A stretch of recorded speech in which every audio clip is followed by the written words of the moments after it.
Ankleshwar GIDC પોલીસે બુલેરો પિકઅપમાં શંકાસ્પદ કોપરના ભરેલા કેબલો સાથે બે ઇસમને ઝડપી પાડ્યા. બનાવની પ્રાપ્ત જીઆઈડીસી પોલીસ મથકથી મળતી માહિતી મુજબ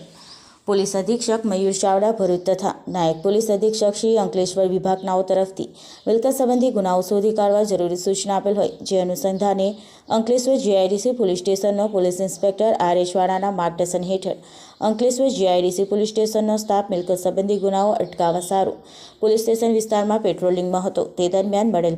બાતમી આધારે અંકલેશ્વર જીઆઈડીસી એશિયનમેન ચોકડી ખાતેથી એક બુલેરો પિકઅપ જેનો રજિસ્ટ્રેટ નંબર GJ01DX7177માં શંકાસ્પદ કોપરના વાયરો જેનું વજન 2520 કિલોગ્રામ જેની કુલ આશરે કિંમત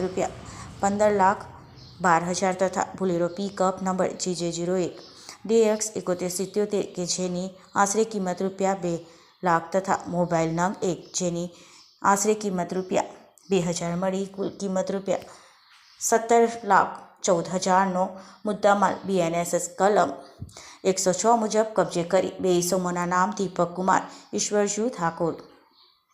ઉંમર વર્ષ 30, રહેવાસી કોલસાનું ડેલું, દાદા હરિના વાવ નજીક અસારવા અમદાવાદ શહેર તથા બે વિશાલભાઈ રમેશભાઈ પટણી, ઉંમર વર્ષ 25, રહેવાસી પંજાબી સોસાયટી તારવાડી છાળ સિવિલ હોસ્પિટલ નજીક શાહીબાગ અમદાવાદ શહેરનાઓની અટકાયત કરી કાયદેસરની કાર્યવાહી હાથ ધરી હતી.